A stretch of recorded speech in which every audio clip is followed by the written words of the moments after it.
বাদাম চুরিতে বাধা দেয়ায় কাল হলো কৃষক দল নেতার প্রতিশোধের বলি হয়ে অকালে প্রাণ দিতে হলো নৃশংসভাবে।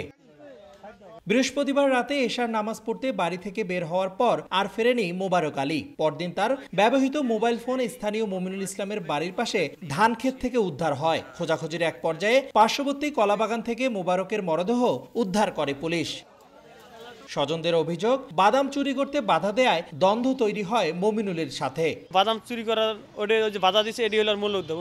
মরদেহ উদ্ধার করে ময়না তদন্তের জন্য রংপুর মেডিকেল কলেজ হাসপাতালের মর্গে পাঠানো হয়েছে। গ্রেপ্তার করা হয় মমিনুলের ভাই নজরুল ইসলামকে।